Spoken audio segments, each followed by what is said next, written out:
In this video guide, I'm going to talk about the Define Mastery page of the Journey Log, also known as the Character Outcome Portfolio.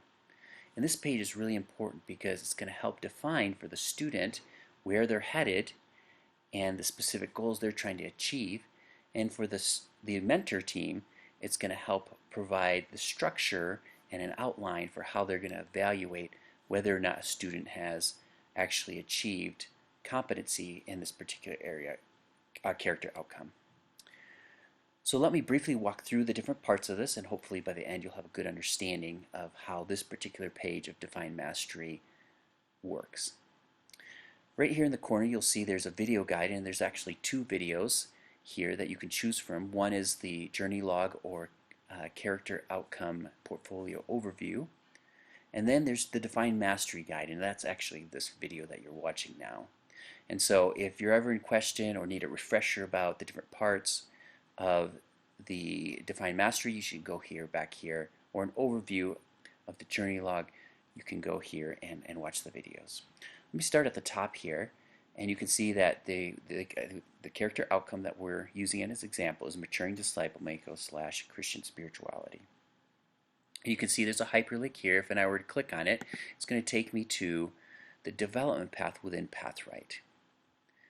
And this is just a quick link if you need to get to either as a mentor or student to get to the development path to look at it. It's right here for you to be able to access. You can see here's the student with the student's name. That's me, Ted DeGordillo. And one thing that you're going to want to do is you should be assigned a Google Drive as part of the program. And in this Google Drive you're going to store all your work basically. And so what you want to do is take a moment to link your student name here in with your Google Drive so that it's always and easily accessible when you want to access it, or whether you want to put some documentation or a project or whatever you're doing. So here's my Google Drive here, that's for the program. And what I'm going to do is just copy in the address bar here my Google Drive link. Then I'm going to go back to this and I'm going to link it to this part.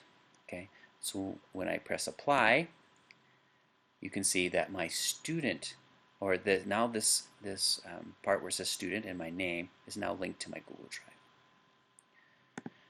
Now you can see that this little warning popped up, and this is a good time to mention that at various parts in the different pages of the Journey Log, there are things that you should be changing or inputting things into, and other things that you probably shouldn't be.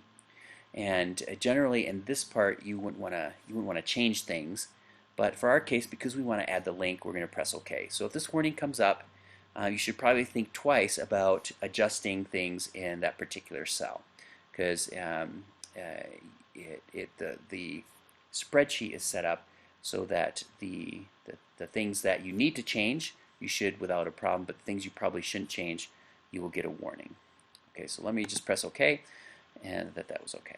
Okay, here we have the mentor team, and you can see my mentors, the academic mentor, life mentor, and ministry mentor here.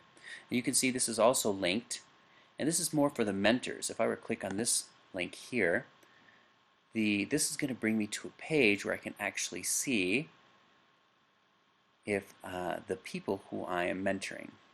Okay, and so if I go to groups, let's see here, people.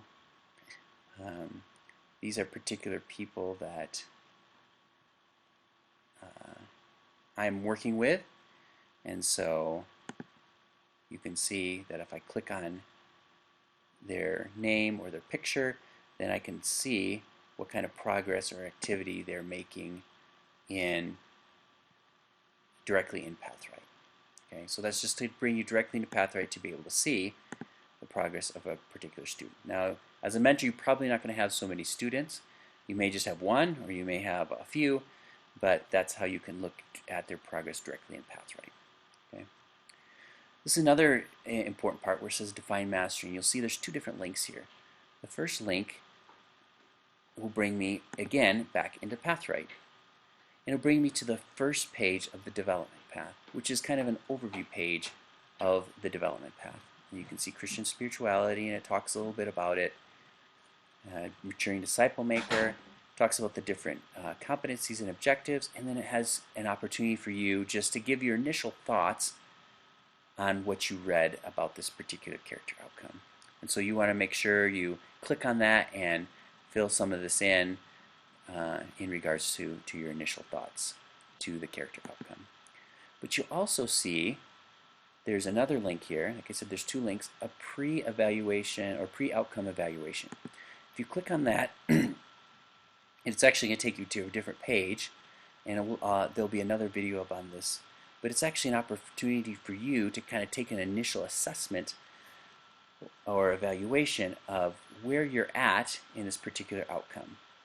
And again, there'll be a separate video on this, but that'll be really helpful as you start, not only for yourself, but also for the mentor team, to kind of see where your starting point is.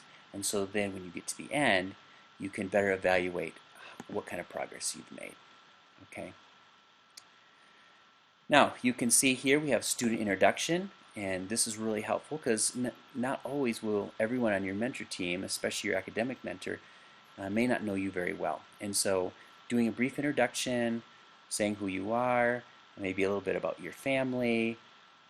What's really important too is include your ministry or work context, maybe some hobbies or things you enjoy. So a short paragraph that lets your mentor team know who you are, but also, especially in regards to your ministry or work context, that's going to factor in as you think about areas of growth that you want to identify. So you're going to go ahead and put a little brief introduction of yourself as a student. Like I said, that'll help you as you think through areas of growth, and it'll also help the mentor team know you better. Okay. Then you can see that in the different character outcomes, they'll have competencies. And you can see in this particular character outcome of maturing disciple maker, there's 3 different competencies. And most of the other character outcomes will also have 3 different competencies. All right? And the competencies just break down the character outcome. So if you think about the character outcome as maturing disciple as the big picture, the competencies help break that down into smaller pieces to let us know what exactly does it mean to be a maturing disciple maker. And you can see the 3 different competencies. There's spiritual formation, spiritual multiplication, and spiritual impact. Okay, and gives a little description there. Okay, and so when we're thinking about arriving at competency, for instance, in this area of spiritual formation, we want to see that this person or the student is increasingly reflects the spirit-filled life and dependence upon God as a critical aspect of your spiritual growth. Okay, and again, that may be a little bit vague, but to help us even understand that a little better, we see that attached to each competency, there's objectives that also define and help describe what that means in this area of spiritual formation. And you can see each competency has, some have 2, some have 3, some have a few more, but these objectives help define and describe a little bit more what the competencies means. And so in this area of spiritual formation, it would be living out principles and practices affecting spiritual formation. It's being committed to growing in intimacy with God as a way of life and guard against hindrances to it. And the third objective that's related to this competencies increasingly reflects a commitment to Jesus as Lord and the Spirit-filled life. Okay, and so these, in essence, are going to define what it means to be confident in the outcome.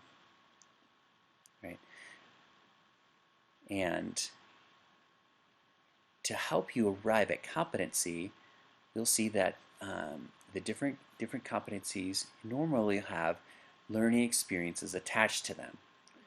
And you can see in this case of spiritual formation, there's a life map, identity in Christ, reflections on your spiritual journey. Okay, so there's 2 different learning experiences. You can see the purpose and then a description of the different learning experiences. And so what these learning experiences are is to help you move in a direction that helps you achieve competency. Okay, so they're not just things to do, but it's it's a tool. Learning experiences are a tool to help you grow and to arrive at competency. Well, one of the beautiful parts of the Kairos program is that it can take into account any previous learning or experience that you have. And so let's say that I had at some point in previously taken a class on spiritual formation, maybe a master's class in spiritual formation through a seminary. Okay, so in this one it says prior learning, or it could be prior experience too. I'd write down that, hey, I took a class, a 3-credit class at Asbury Seminary in spiritual formation. Okay, and I might describe a little bit what that class was about, and then I could put here evidence that I actually took the class. So it may be a transcript with the grade that I got. It could be my final project I did for the class, just so that we have that recorded, that you have some kind of prior learning experience, and as well as the mentor team can look at that and say, hey, well, I see that maybe you already did a life map in your spiritual formation class, and so maybe there's no need for you to do that. So there's no need for you to do that part of the life map part of the learning experience. And so it helps both the student and mentor team navigate how to best direct and approach a path in order for the student to arrive in competency and to grow in areas that maybe other areas that they need to grow in. Okay, so you can see for each competency there's an area where you can put in either description of previous or learning or experience, and then you can put in your links to evidence. And finally we have here the identify growth. So as you're going through this process, and you may even start in the process of going in, working through the learning experiences, or maybe you've already had some previous experience, you don't need those, but as you read these objectives and competencies, you say, hey, I need to grow in these areas. Okay, and so you can see that under each competency there's an area for content, character, and craft. And so content, as you might guess, is the content or things you need to know to grow. And so maybe you have no idea what spiritual formation is, and so maybe you need to the content area of growth for you would be, what is spiritual formation, right? And how do I do that? And so you may need to identify a book for you to read to help you to understand what spiritual formation is. Okay, character, maybe in this area of spiritual formation you don't really think it's necessary, and so that might be an area of character like, hey, maybe it is actually really important, and I need to value that in my spiritual journey with the Lord to grow and be committed to growing. And so that idea of valuing spiritual growth is a character issue that you may identify as an area of growth. And the craft is just a skill. Okay, so maybe you're new to this area, this idea of spiritual formation. You have no idea how to grow, and so the craft would be, hey, I want to practice fasting, for instance, or praying regularly, or journaling as a way to connect with God and grow spiritually. And so craft is just developing these skills in order for you to grow and arrive at competency in these particular areas. Okay? And so as you're working through this process, and you may actually work through the entire learning experience before you identify things that you need to grow in.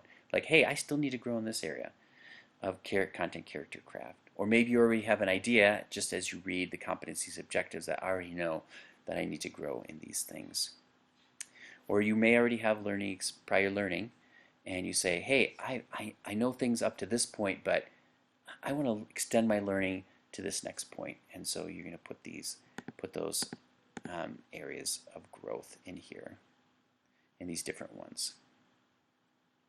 So that is a basic overview of the Defined Mastery page of the Journey Log. And hopefully that gives you a good starting point of how to begin filling this in and progressing to the next part, which is the personal growth. I hope you found this helpful.